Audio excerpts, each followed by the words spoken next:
Hey guys, what's up? So in this video, I'm talking about C++ and why is this language blowing up lately? And it seems like lately, but the thing is that C++ really hasn't ever gone anywhere. If you look at something like the TOB index, which is completely bogus as far as like numbers are, like adoption, things like that, they always have like C at the top, and then you have C++ up there, always. But like the fact of the matter is like if you look at C programming jobs, there's not a ton of them compared to something like C++. C++ has roughly 40,000 current open jobs right now in the United States.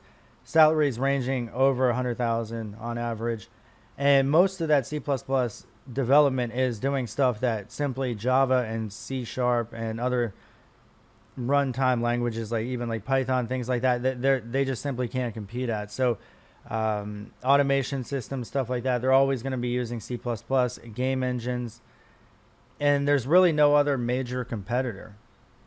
So according to GitHub, the most popular open source repository, or really it's there's private stuff out there as well, but according to GitHub, C++ currently ranks number 5 as the most widely used language on their platform.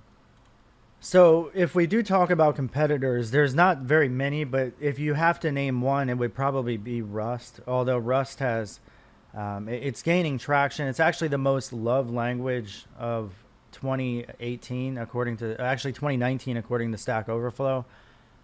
And that was according to like 90,000 developers surveyed or something. So I'm not sure, take that for what it's worth, but Rust is considered the most popular language. Python being number 2. C++ being way down that list. I don't remember. But a lot of people hate C++ because simply it's so hard to use. Like there is so much outdated documentation. Nobody even knows really where to begin. I honestly recommend probably just going to this website, not website, but going to this book here. This was actually written by the creator. It's relatively up to date. When I say relatively up to date, it's up to date, at least with C++ 14. Although it's very beginner level, so it's not going to teach you a ton. The standard of C++, if you go and actually download the standard book, the edition, like it's like larger than the Bible. It's like 1,600 pages long or something like that. So there is quite a bit to C++. And I'm sure that there's like a lot of smart people out there that would tell you that C++ is easy, but if you compare it to something like Python or Java or C Sharp, all those languages are easier. I think most people can agree on that.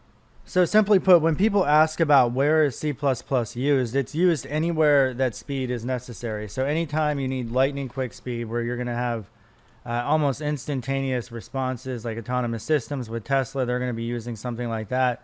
Any sort of database systems, like they all need to have that. So Postgres, MySQL, most of that stuff is written in C++ because database queries have to be very, very fast.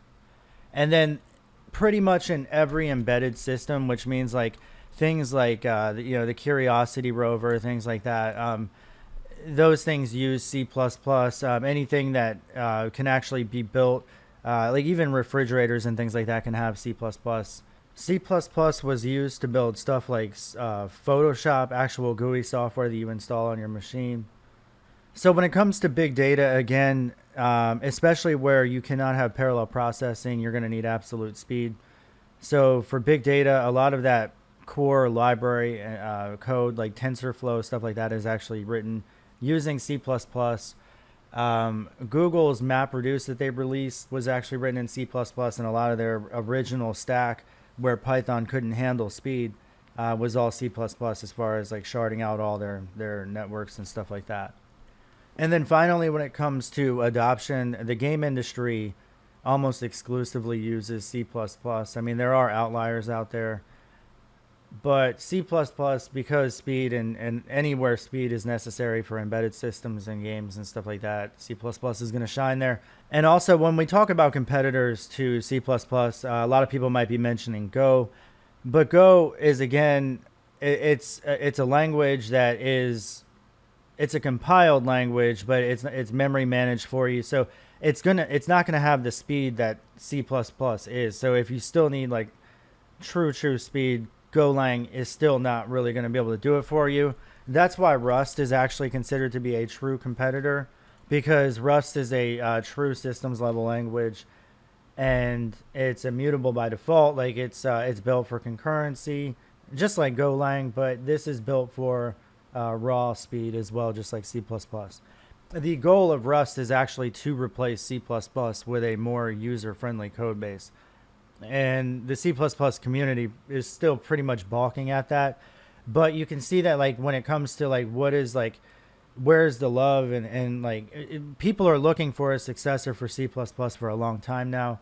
They've been saying the same thing about JavaScript, and look at where that is right now. So I don't know. I wouldn't count Rust out at this point. I think C++ is going to be fine probably for another 30 years. Like if you're a hardcore C++ programmer, that might be a niche actually where you could actually be one of the few that really stands out, because that is one of the languages that separates the boys from, yeah, whatever.